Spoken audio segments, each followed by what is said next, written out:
Picture the most powerful man in London, a man who could silence a ballroom with a single look, whose name alone made grown men straighten their spines and women flutter their fans with nervous energy, a man so accustomed to reverence that he had forgotten somewhere along the way what it felt like to simply be spoken to. Now picture a rainy afternoon in the spring of 1810. Picture a small confectionery on Marylebone High Street, the windows fogged with warmth, the air thick with the scent of burnt sugar and cardamom. Picture that same man, soaking wet, slightly undignified, and standing in the doorway like a lost spaniel, being told in no uncertain terms by a young woman with flour on her cheek and absolutely no idea who he was that he was dripping on the clean floor and would he please either come in or go out because she was not about to mop twice before supper. He came in. He never really left.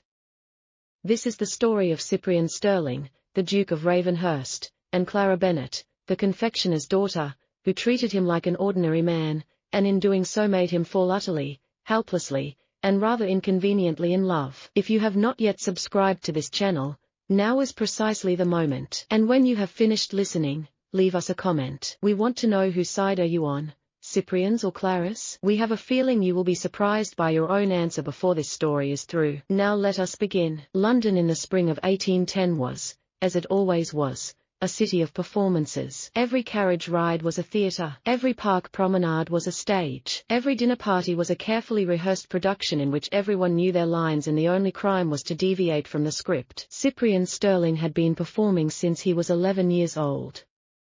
That was the year his father died, the year the title passed to him, the year a succession of grave-faced solicitors and weeping relations had gathered in the library of Ravenhurst Hall and looked at a boy who was still too short for his riding boots and told him in so many words that he was now responsible for everything. He was 31 now. 20 years of responsibility. 20 years of being watched, consulted, deferred to. 20 years of walking into rooms and feeling the temperature change, not because he was cold, but because everyone else became so very careful. He was not a cruel man. He was not even, by most measures, an unkind one. He was simply a man who had been treated like a monument for so long that he had begun to suspect that was all he was. He had a sense of humor, actually, a rather good one. Dry, precise, delivered with such a straight face that only the sharpest people in the room caught it at all. His solicitor caught it sometimes. His valet, never. His mother, occasionally, though she pretended otherwise on principle. The trouble was that no one laughed with him. They smiled carefully. They nodded with appropriate appreciation, but they did not actually laugh. Not freely, not the way people laugh when something genuinely delights them, because they were too busy being properly respectful of the Duke of Ravenhurst. It had been raining since morning, a proper London rain, grey, determined, personally vindictive. Cyprian had dismissed his carriage 2 streets back on an impulse he could not have explained, intending to walk the remaining distance to his club and clear his head after a particularly tedious morning of estate correspondence. The rain, apparently, had not been consulted on this plan. By the time he reached Marylebone High Street, his coat was ruined, and his mood was occupying a very particular category that sat somewhere between resigned and irritable. He saw the warm glow of a shop window through the downpour, and he pushed open the door without reading the sign above it. The bell above the door announced him. No one looked up immediately. That was the first unusual thing. He was so accustomed to entering spaces and having every head swivel toward him, that the simple fact of being ignored gave him a small, startled jolt of something he would later identify as relief. The shop was narrow and warmly lit, its shelves lined with glass jars of candied peel and spiced biscuits, its counter bearing a collection of delicate pastries arranged under a bell jar. 2 women sat at a small table near the window, deep in conversation over cups of tea. A girl of about 12 was sweeping behind the counter with the half-hearted energy of someone who would very much rather be doing anything else. And at the back of the room behind the counter, a young woman was writing in a ledger with the focused intensity of someone engaged in actual arithmetic. She had flour on her cheek. Her dark hair was pinned up with more efficiency than elegance, several strands having escaped a curl at the back of her neck. She wore a plain blue dress under a white apron. She did not look up when he entered. He was dripping onto the floor. He became aware of this gradually. At the door, the young woman said without looking up from her ledger. Cyprian glanced behind him. He had indeed left the door slightly ajar. He pushed it shut. The rain drummed against the glass. "Thank you." Now she looked up. Her eyes, dark and direct, the kind that assessed rather than admired, moved from his face to his thoroughly soaked coat to the small puddle forming at his feet. Her expression was not unkind, it was simply honest. "You are dripping on my clean floor." "I am aware," Cyprian said. There is a chair near the window. If you would like to sit, I can bring you something warm while you wait out the rain. But if you are only here to drip, I am afraid I must ask you to do it outside. I have mopped once already this morning. One of the women at the small table looked up with mild alarm. Something in the way this young person was speaking to a clearly well-dressed gentleman struck her as potentially dangerous. The young woman behind the counter did not share her concern. She was already returning to her ledger. Cyprian sat in the chair near the window. He had not planned to. His feet simply moved in that direction while his mind was still processing the experience of being told, very pleasantly but entirely without apology, that he was an inconvenience. What would you like? The young woman had come around the counter without him noticing, a small notepad in hand. Up close, she was perhaps 4 or 5 years younger than him, mid to late 20s, he guessed, though there was a directness about her that made her seem ageless in a way. The flower on her cheek was on the left side. He noticed this with odd precision. Tea, he said. If that is possible. We sell tea. Everything here is possible if you can pay for it. She wrote something on the notepad. Anything to eat? We have almond biscuits today that are genuinely very good. I would not say that if they weren't. We also have some lemon tartlets left from yesterday that are perfectly adequate but not exceptional, and I would rather you not waste your money on adequate. Cyprian stared at her.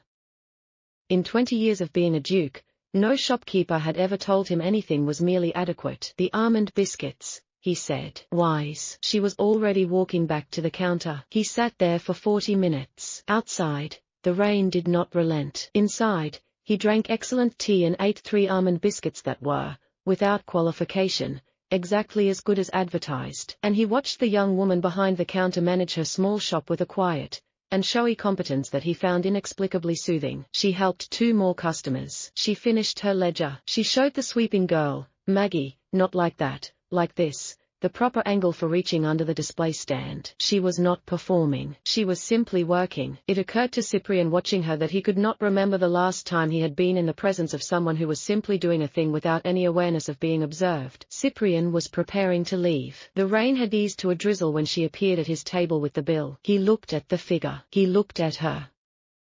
I have no coins smaller than a half-crown, he said. She didn't blink. Then I'll make change. She did, exact change, counted out with the brisk efficiency of someone who had been doing arithmetic since before she could ride. She set it on the table, collected the cups, and said simply, come back when the almond paste comes in from Suffolk. It should arrive by Thursday, and they'll be even better. I may do that, Cyprian said, which was not the sort of thing he usually said to shopkeepers. He walked out into the damp afternoon. He stood on Marylebone High Street for a moment, rain-damp and oddly lighter than he had felt in months. He read the sign above the door, Bennett's Fine Confectionery, established 1793. He went back on Thursday. He told himself it was the biscuits. This was not entirely a lie. The biscuits were exceptional. But it was not entirely the truth either. The truth was harder to articulate.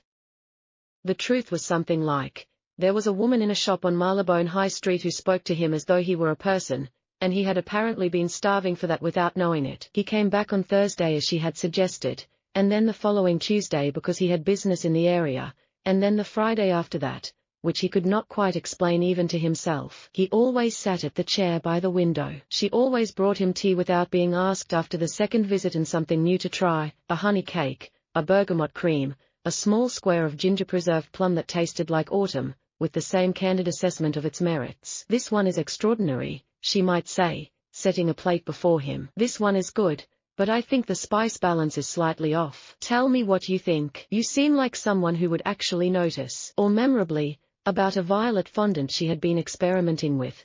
This is a disaster. I'm giving it to you because I want an honest opinion from someone who won't feel obligated to spare my feelings. And you have that look. What look? Cyprian asked, genuinely curious. Like you're accustomed to being told the truth, she said. Most people aren't. You know, most people want the comfortable version. He ate the violet fondant. It was indeed a disaster, cloyingly sweet, the floral note overwhelming everything else. He said so. She nodded, satisfied, and made a note in her ledger. Her name, he learned in increments, was Clara Bennett. Her father, Silas Bennett, had founded the shop 17 years ago and still ran the kitchen with fierce pride, though his gout was slowing him down. Her mother had died 6 years earlier, in 1804, When Clara was 21, she had stepped into the front of house that same week. There had been no arrangement, no formal discussion, simply a ledger left open on the counter and Clara sitting down in front of it. And she had not stepped back since, which made her, he did the calculation quietly, 27 now. She had a younger brother at school, Julian, a fact she mentioned with a matter-of-fact affection that suggested she was paying for at least part of it, though she would never have said so in those words. She never asked his name. This astonished him. Every person he encountered, from the highest peer to the lowest clerk, knew who he was or tried to find out immediately. Clara Bennett did not ask, and he had the strong impression that it was not shyness, but simply a lack of interest in the category of information. He was a customer, a good one, regular, polite, paid without complaint, and useful for honest opinions on experimental flavors. Whatever he was outside this shop was apparently not her concern. He found this extraordinary. He also found that he was not in a hurry to correct it. He told her his name was Cyprian, which was true. He did not mention the rest. That's a serious name, she said the first time he offered it. I am told I am a serious person. She looked at him with that direct, assessing gaze of hers, the one that made him feel pleasantly like she was actually seeing him. Are you less than you appear? I think. She seemed to consider this. That's interesting. Most people are exactly as serious as they appear, sometimes more. She went back to her work. I'll keep that in mind. He did not know what she was keeping in mind. He thought about it on the way home. What he did not know was what Clara made of him in those early weeks. She noticed him, of course. She was sharp, and he was notable even without a title. There was something in the way he held himself, in the quality of his coat, in the unhurried way he moved through the world that marked him as a man of considerable means and probably considerable consequence. She was not unworldly enough to miss it. But he came in alone. He was not flashy about his resources. He did not condescend or flirt, which she appreciated greatly. She had plenty of experience with gentlemen who used confectionery shops as venues for the latter, and she had developed an extremely efficient way of ending those conversations. He asked her opinion as though it genuinely mattered to him, which was unusual enough that she had noted it. And he laughed quietly just once, when she described the Violet Fondant incident to him as a creative catastrophe with ambitions beyond its means. A small laugh, surprised out of him, as though he had not expected to find something funny. She liked him, she decided, in the way one likes a regular customer who is good at being present without being an intrusion. Nothing more complicated than that. At least, that was what she told herself in April. By May, she was not so sure. May arrived in London with a kind of aggressive cheerfulness that always made Clara slightly suspicious. She had lived her whole life in this city, and she knew better than to trust good weather. It was never committed, only visiting. Still, May was May. The park near the shop smelled of cut grass and someone's roses.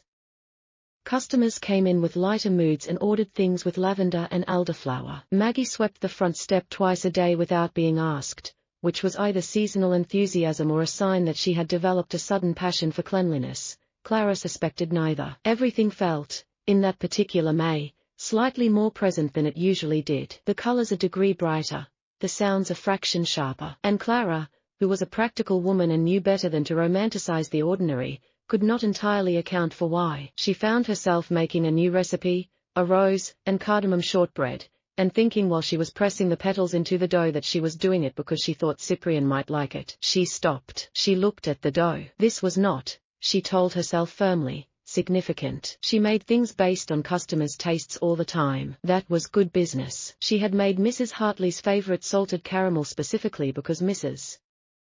Hartley came in every Wednesday and bought 2 portions and told her neighbors, and that was excellent for trade. She had developed the bergamot cream entirely on account of Mr. Singh from 3 streets over, who had mentioned once in passing that his mother had grown bergamot trees in Kolkata, and it was the smell he most associated with home. She did these things because she was a thoughtful businesswoman who paid attention to her customers. This was the same thing entirely. She looked at the dough for another moment. It was possible it was not entirely the same thing.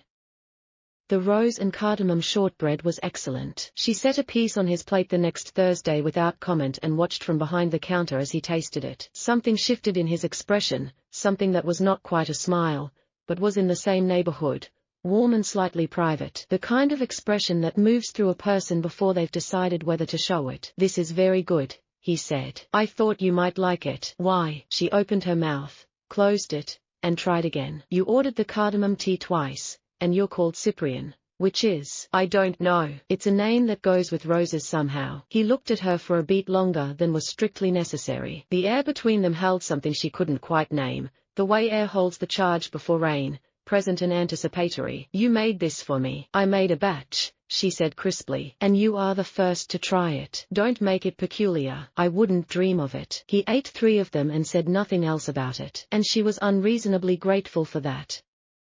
What she was less grateful for, in a way that she found both irritating and unavoidable, was how thoroughly she had begun to look forward to Thursdays. She had always been a person of routine.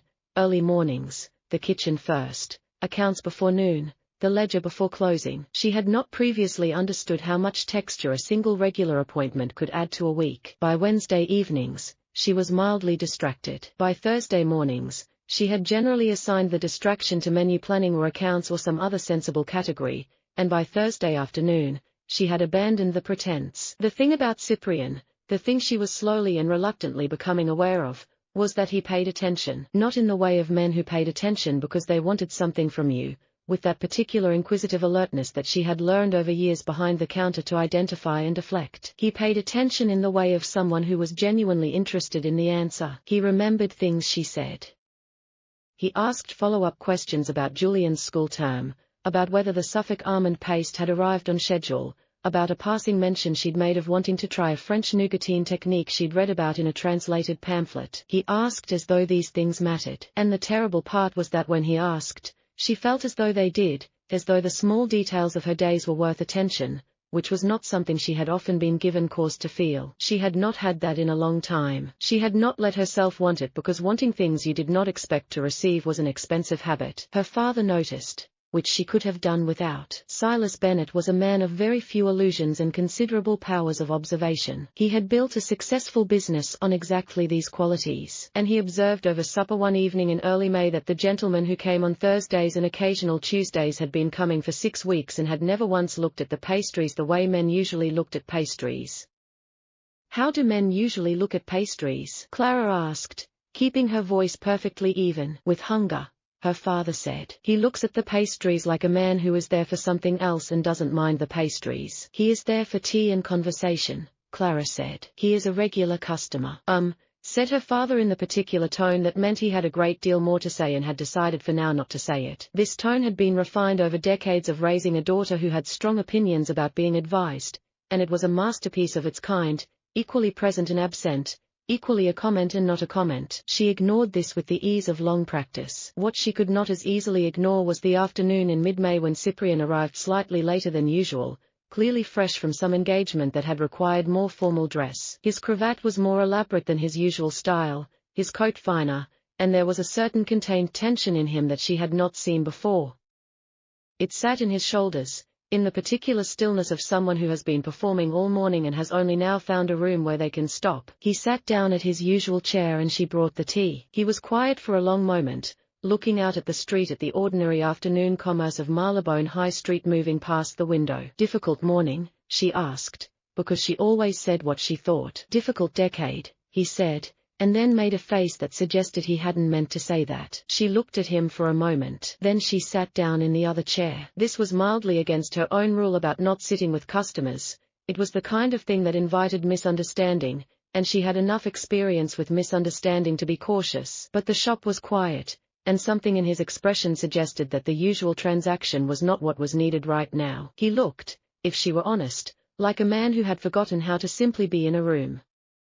Is there anything to be done about it? Or is it the kind of difficult that just needs to be waited out? He looked at her, that look he had sometimes, like she'd said something that surprised him pleasantly, something he'd expected to hear from no one in particular. Waited out, mostly. The difficulty is structural, the worst kind. Yes. A pause, the teacup turning between his hands. May I ask you something that might seem impertinent? You may ask. I can't promise not to find it impertinent. Fair enough. He set the cup down. Do you ever miss having someone who simply talks to you? Not to your position or your family's situation or what you represent, just to you. Clara was quiet for a moment. The question landed somewhere specific, a place she kept closed, generally behind a door that was always politely bolted. She had managed the shop for 5 years since her mother died, had managed the accounts and the staff and her father's health and her brother's school fees, and in that time she had learned very efficiently to be useful and had perhaps grown less practiced at being simply herself in the presence of another person. Yes, she said. I do. Why? Because I have been sitting here every week for 6 weeks, and I think you are the only person I speak to who isn't also performing something. She looked at him for a long moment. He had not said anything flowery or elaborate. He had said something true and said it plainly, without ornament, and she was startled to find that her chest felt tight in a way that was nothing like indigestion. I'm not performing, she said. I never learned how. I know, he said. That's what I meant. She got up and went back to the counter because she needed to do something with her hands and because she was not quite ready to examine why that exchange had felt like something significant had shifted. She brought him a second biscuit without charging for it, and he took it with a quiet thank you, and neither of them mentioned the conversation again. It stayed with her. It stayed with her through the rest of May and into the beginning of June, sitting in the back of her thoughts like a stone in her shoe, not painful, precisely, but impossible to ignore for long, and always there when she was still. The letter arrived on the 3rd of June. Lady Whitmore, a client of long standing who purchased all her entertainment confections from Bennett's and had done so since Clara's mother was alive, was hosting a garden party in celebration of her son Edmund's elevation to a new civic appointment. She required the shop to provide petit fours, decorated biscuits, and a centerpiece cake. She also charmingly extended an invitation to Clara herself to attend as a mark of her personal esteem, which was unusual, but not unheard of. Lady Whitmore was that kind of woman, generous in ways that crossed lines other people drew without thinking. Clara accepted both commissions. She spent 4 days in the kitchen with her father producing several hundred small perfections in spun sugar and almond cream, and she arrived on the afternoon of June the 8th at Whitmore House in Cavendish Square in her best dress, dark green silk, properly pressed, with her hair done by Maggie's rather more capable elder sister, feeling competent and calm, and quite ready for an afternoon of polite social performance. She was not, it should be noted, ready for what happened next. The garden was full of London's gleaming upper reaches, men in coats that cost more than her quarterly takings, women in silks that shimmered in the afternoon light, all of them arranged in the careful formations of a society that knew exactly who it was and expected everyone else to know, too. Clara navigated it comfortably enough, having been at enough such events in her professional capacity to know the geography. She was standing near the rose bushes with a glass of lemonade when the announcement was made.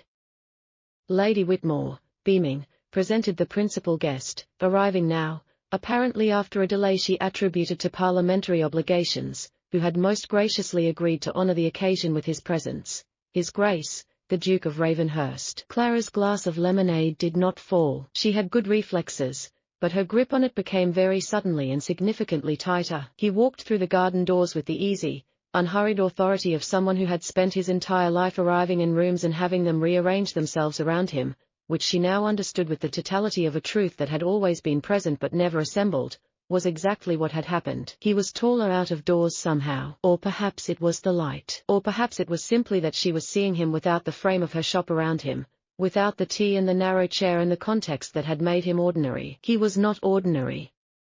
How had she not known he was not ordinary? She ran through their conversations quickly, searching for a moment where she might have pieced it together, and found nothing. He had told her his name was Cyprian. He had never offered anything else. He had sat in her shop and eaten her biscuits and talked to her about cardamom and difficult decades, and she had sat across from him without the faintest idea that she was speaking to one of the most powerful men in England. She was going to be mortified later. She could feel the mortification queuing, waiting its turn. But right now she was simply frozen, staring. He had not seen her yet. He was speaking to Lady Whitmore, inclining his head with that particular grave courtesy that she now recognized as not merely personal temperament, but the refined product of a lifetime of social training. Around him, people had arranged themselves in the unconscious gravitational formation she had noticed in her shop and not understood. He was the center, everything oriented to him. He turned.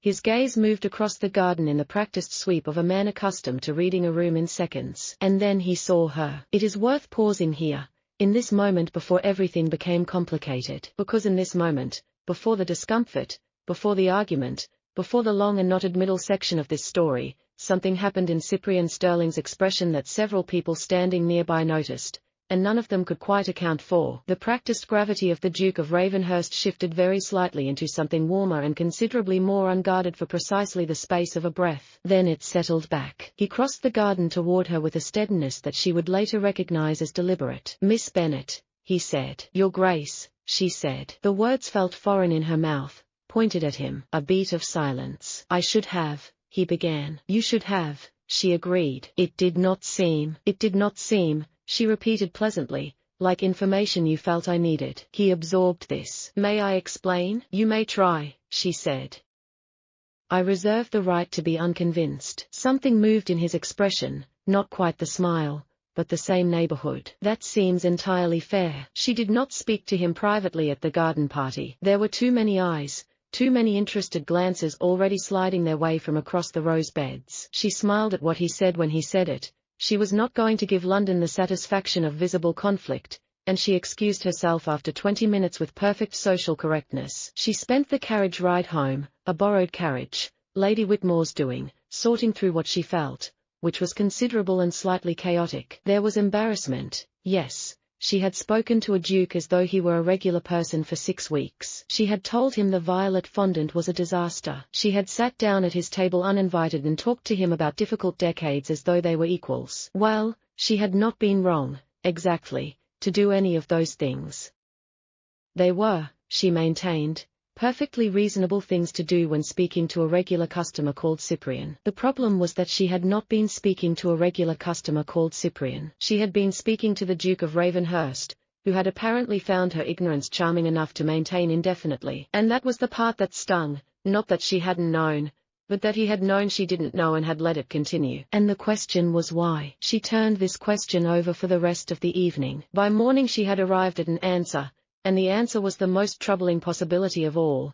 She was novel to him, an amusement, a curiosity, a confectioner's daughter who didn't know how to perform the correct deference. And wasn't that delightful? Wasn't that a refreshing little holiday from the usual? He would tire of it eventually. Men like him always had somewhere else to be, something grander to attend to, and when the novelty wore off, she would simply be a shop on Marylebone High Street that he used to visit. She found this conclusion deeply sensible. She also found that it made her stomach hurt in a way that had nothing to do with the petits fours she'd eaten rather too many of the previous afternoon. He came on Thursday. Of course he came on Thursday. She brought him his tea. She did not bring a new thing to try. She stood at the counter with the same pleasant efficiency she showed every customer, and she waited. He did not try to pretend nothing had happened. She had expected he might. Instead, he looked at her steadily across the small room and said, "You are wondering why I didn't tell you." "I know why," she said. "I'm wondering if my reason matches yours." He considered this. "What is your reason?" "Because it was pleasant," she said with deliberate evenness. "Speaking to someone who had no idea who you were. A novelty. Something different to do on a Thursday afternoon when the rain keeps you from your usual entertainments." He was quiet for a moment, not the uncomfortable quiet of someone who has been caught, but the careful quiet of someone who is thinking about how to say something precisely. "No," he said. "And no, that is not why." He turned the teacup. "May I tell you the actual reason?" "You may try," she said, because she couldn't help it. It was what she'd said at the garden party, and the repetition of it was not accidental. The corner of his mouth moved. "The actual reason is that when I walked into your shop, you spoke to me as a person, not as a title, not as a consequence. You told me I was dripping on your floor and offered me a choice. And it was the most straightforwardly human thing anyone had said to me in longer than I can account for. And I thought that if I told you who I was, you would stop. And I was not ready for that to stop." Clara was quiet. Outside, a cart horse clattered over the cobbles. Maggie dropped something in the back room. "That is a better reason than mine," she said finally. "I am glad to hear it. It is still a dishonesty." "Yes," he said, without qualification or excuse. "It is." She respected that. She respected that he didn't try to make it smaller. She set a biscuit on his table, the rose and cardamom, because she had made a batch that morning, possibly because she had known he would come, and she went back to the counter. "Cyprian," she said after a moment. He looked up. "I spoke to you as a person because you are one. That isn't conditional on who you are outside this shop." He was looking at her with an expression she couldn't fully name, something that was open and a little overwhelmed and entirely unguarded in a way she suspected the Duke of Ravenhurst very rarely was. "I know that now," he said. "I wasn't sure before." "That's very sad," she said. And she meant it, and he knew she did, and they didn't make it into more than it was. He finished his tea. He left. She stood at the counter for a while, looking at the door. The problem, she told herself with absolute clarity, was that she believed him. She believed him, and it changed the shape of everything. June turned into July with its usual absence of permission. London went to the country for the summer, largely. The great houses emptied. The park grew quieter. The social machinery slowed to a seasonal pause. Marylebone High Street became slightly more navigable without the constant traffic of season carriages clattering through at all hours. The shop was busy in the particular way of summer, lemon things and elderflower things and a new line of lavender biscuits that Clara had developed almost accidentally and which were selling faster than she could make them. Cyprian, to her surprise, did not disappear to one of his no doubt magnificent country estates. She had assumed he would. The aristocracy's summer migration was as reliable as any other seasonal pattern, and she had spent the last days of June preparing herself in a very practical way for his absence. She had told herself this would be useful, a natural pause, some distance from which to assess the situation clearly. He came on the first Thursday of July. He came on the second. He said, when she asked, that he had gone to Wiltshire briefly but found the country in July somewhat oppressive without occupation, and London in summer had a different quality that he had discovered he preferred. She did not entirely believe this was the whole reason, and she strongly suspected he knew she didn't believe it, and they moved past the subject with the mutual efficiency of two people who have decided not to examine something too directly. What grew between them in that summer was neither rapid nor dramatic. It was the slower, more durable variety, the kind that builds in the space between conversations, in the questions asked and the answers given, in the small accumulated evidence of being known. He told her about his estates, the one in Wiltshire that he actually liked, with its kitchen gardens and a folly his grandfather had built in a moment of architectural enthusiasm that Cyprian found both absurd and oddly endearing, the one in Northumberland that was beautiful in the way that beautiful things sometimes are when they are also cold and slightly depressing, the house in town that was correct in every particular, the proportions right, the furniture excellent, the staff impeccable, and felt somehow like someone else had ordered it. Like a room you've rented, Clara said. He looked at her. It was exactly like that. She told him about the shop's history, her mother's recipes, the ones she still made exactly as written in the faded notebook that lived in the top kitchen drawer and was not to be adapted under any circumstances, her father's stubbornness about the sugar suppliers, which had caused a significant professional falling out in 1804 from which the relationship had never fully recovered on either side, the way the smell of almond paste in the morning still made her feel, just for a moment, like her mother was in the next room. She had not said that to anyone before, and she was briefly alarmed by having said it now. But he received it with a quietness that made it feel exactly the right size, not too significant, not dismissed, and she was grateful for that in a way she had no good language for. He laughed more. Not the small surprised laughs of the beginning, the ones that escaped him before he decided to let them, those had been endearing in their involuntary quality, like light through a crack.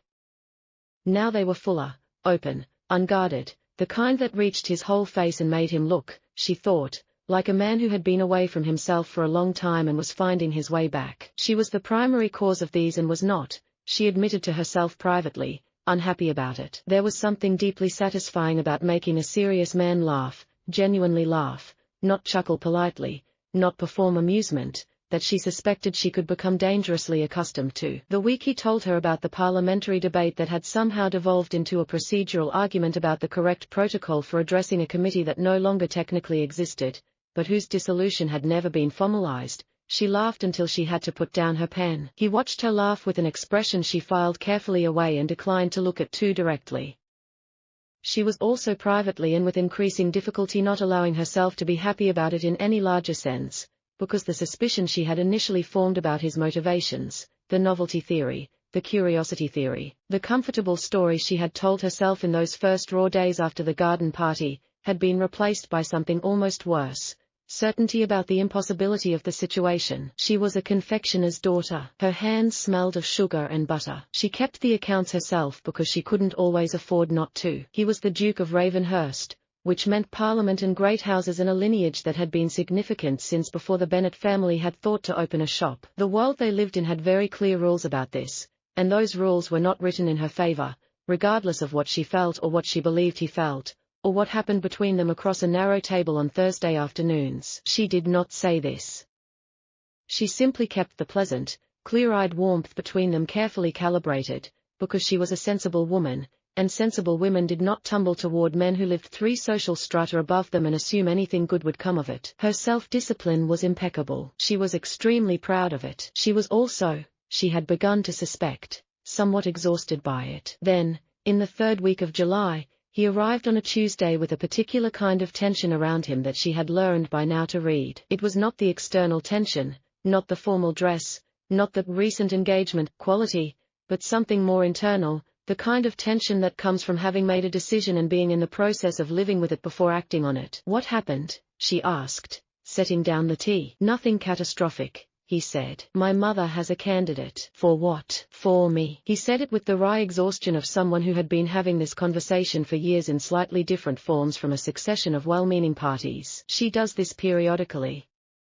There is a lady, suitable, appropriate, everything in the correct order, and my mother would very much like me to pay her proper attention before the season ends. Clara aligned her notepad with precise care. Her hands were steady. She was proud of her hands. And will you? He looked at her directly. The answer was not what she might have expected from a man in his position, no careful diplomacy, no tactful deflection, no performance of appropriate uncertainty. He said it simply, as he said everything. That depends on whether there is a reason not to. The question was not ambiguous. Clara felt it land with considerable precision somewhere in the general area of her rib cage. She also felt with equal precision every practical reason to step back from the edge it was standing on. She was aware in this moment of the full weight of the life she had built, the shop, the accounts, her father in the kitchen, the lavender biscuits that were selling faster than she could make them, and how completely it occupied a different world from his.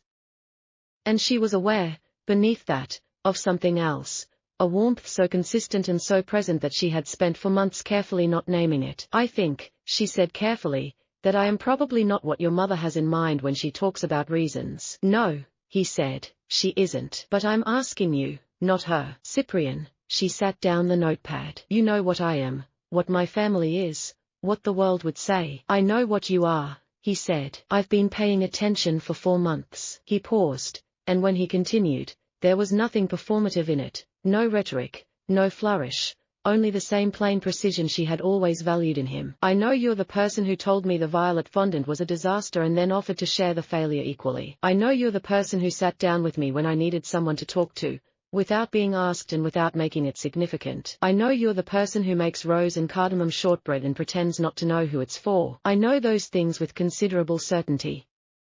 The rest of it, the categories the world wants to put people in, those are real, but they are not the only real things. She was quiet. The shop was quiet. Outside, Marylebone High Street offered up its ordinary afternoon sounds, a horse, a child, someone calling a name from a window. I need to think, she said. I know. He stood. I'll come Thursday. You always come Thursday. Yes, he said. I always do. He left. She stood very still for a long moment, and then she went into the kitchen and she made 3 dozen almond biscuits because she needed to do something with her hands, and because she was not, she realized with the force of something that had been waiting a long time for permission, in the slightest danger of being sensible about this. She was also, she allowed herself to understand at last, quite thoroughly in love with him. She had been for some time. She had been very busy pretending otherwise. Thursday came. She was ready.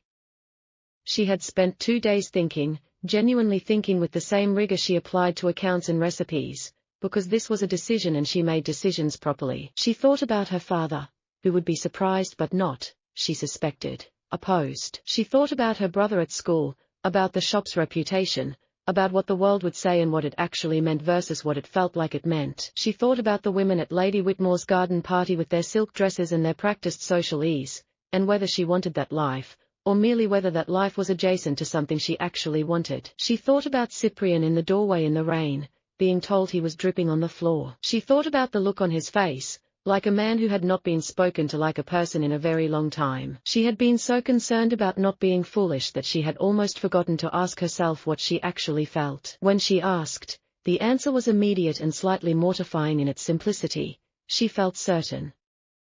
The way she felt certain about recipes, about accounts, about the correct ratio of rose to cardamom. She felt certain in the particular way that has nothing to do with logic and everything to do with the part of you that recognizes something as true before you've finished forming the thought. She was in love with him. He arrived at 3:10, which was his usual time. He sat in the usual chair. She brought the tea and sat in the other chair without ceremony, which made him look at her with careful attention. I've been thinking, she said. I assumed you had. I'm not going to pretend I'm not frightened, she said. I am. The world has a great deal of opinions about people like me and people like you and what happens when those categories collide. And most of those opinions are not flattering to the people like me. That's honest, he said. I'm always honest. You know that. She folded her hands on the table. I'm also not going to pretend I haven't been telling myself sensible stories for 2 months about why this is impossible and why I should step back from it.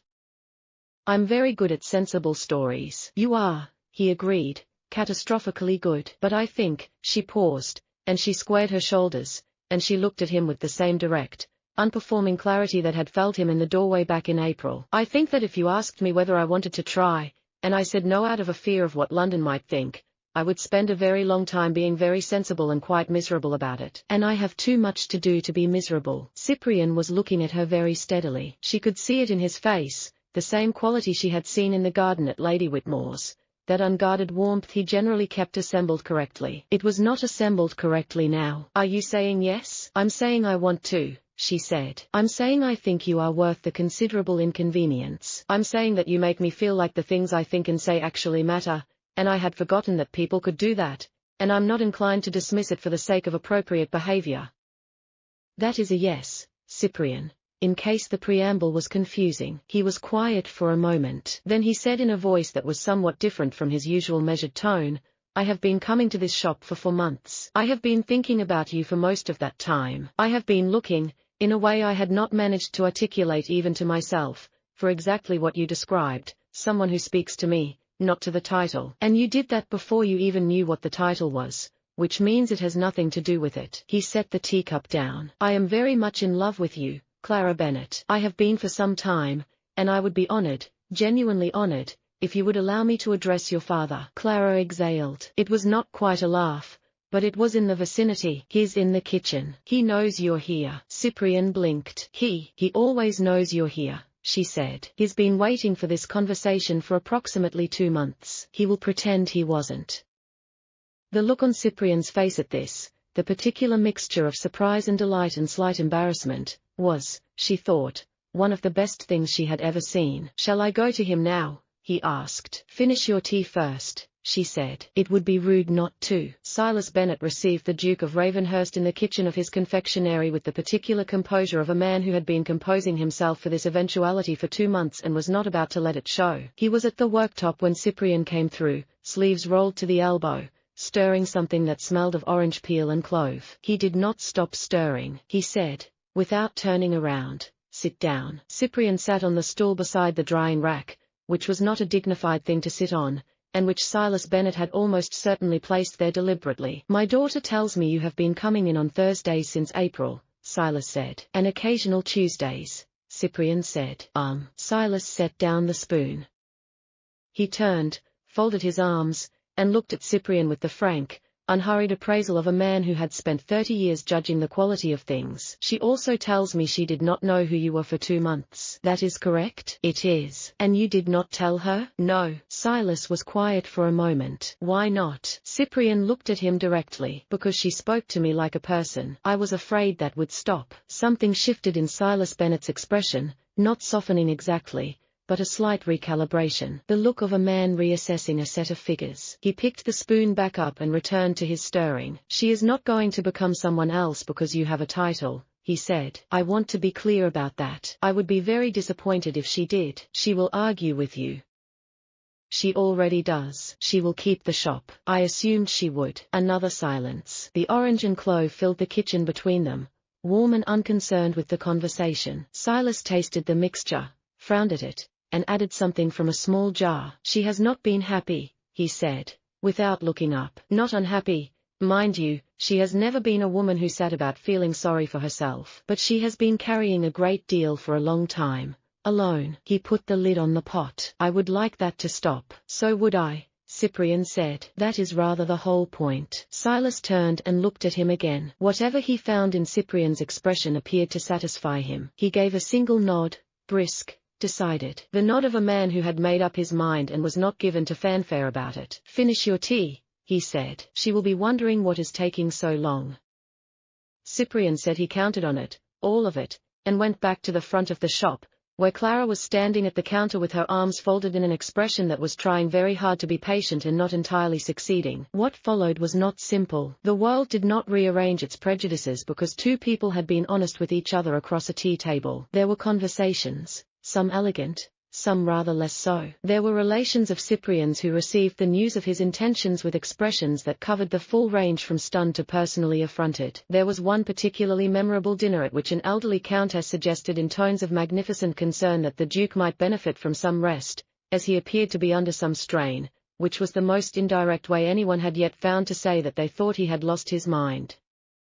Cyprian, who had an extremely dry sense of humor that no one had ever previously been quite bold enough to laugh at, looked at Clara across the dinner table at this point, and they had a conversation entirely in expressions that lasted approximately 3 seconds and contained more amusement than anything else. His mother required somewhat longer. The Dowager Duchess of Ravenhurst was a woman of considerable intelligence who had spent 30 years watching her son become gradually more correct and gradually less himself, and she was, once the initial shock had passed, and once she had spent a week in the country being privately furious about it, honest enough to admit that she had noticed. She came to the shop in September, unannounced, while Cyprian was not there. She sat at the table by the window and she ordered tea. Clara brought it herself. They regarded each other with the frank mutual assessment of two people who understood that a great deal depended on the next 20 minutes. The Dowager asked 3 questions. Clara answered them without performance or apology.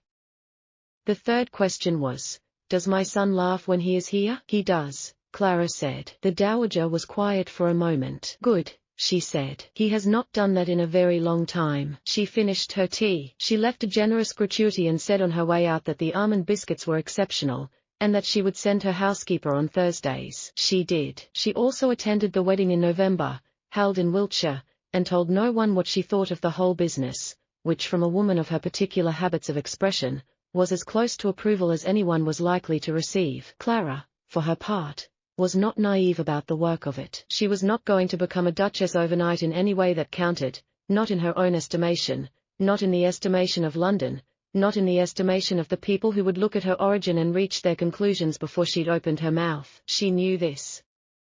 She was also not inclined to pretend it was fine when it wasn't, and she was not inclined to smooth herself into something smaller to make it easier for people who hadn't earned the right to her deference. She had not learned how to perform. She was not going to learn now. What she did instead was this. She was exactly who she was. She was direct and occasionally said the wrong thing to the right people and the right thing to the people who mattered. She laughed at Cyprian's jokes with the full laugh they deserved, which had the twin effects of delighting him and mildly alarming his valet. She asked questions at dinners that were, strictly speaking, more pointed than was considered appropriate, and was interested in the answers. She wore beautiful clothes that Lady Whitmore helped her select, not because she wanted to pass as something she wasn't, but because she had always quietly loved beautiful things and could now afford them. She was kind, consistently and without calculation, to people who were watching to see what she would do. London, which ran largely on the fuel of novelty, was not indifferent to a duke who had married in a private ceremony in Wiltshire in November of 1810 a confectioner's daughter from Marylebone, who had apparently not known who he was for the first 2 months of their acquaintance and showed no signs of being particularly apologetic about it. The story circulated, as stories do. Some people found it scandalous. Some people found it charming. A few sharp-minded people found it accurately, rather romantic. The Violet Fondant story made it into the drawing rooms eventually, because these things always do. Clara had not given Cyprian permission to tell it. He claimed with entirely unconvincing innocence that he had no idea how these things spread. She did not believe him. She told him so. He laughed, really laughed. That open, unguarded laugh that still, 2 years after the first time she'd heard it, made something warm move through her chest. "I love you," he said. "Incidentally, you're terrible," she said. That was not a denial. "No," she said. "It wasn't." The shop on Marylebone High Street remained open. Clara had been very clear about this. It was not a negotiating point. It was simply a statement of how things were going to be. Her father continued to run the kitchen with fierce pride and slightly better management of his gout on account of having significantly less financial pressure, though no one mentioned that directly. Her brother Julian finished school at the end of 1811 at 17 and went on to read law, which was what he had always wanted and what Clara had quietly arranged through means she considered nobody's business but her own. He wrote her a letter when he found out, which was not a short letter, and which she kept in the top kitchen drawer beside their mother's recipe notebook. And on certain Thursdays, when the light came through the fogged windows and the shop smelled of burnt sugar and cardamom, a man with considerable power and an extremely dry sense of humor that his wife found irresistible would stop by for tea. He always sat in the chair by the window. Sometimes she brought him something new to try.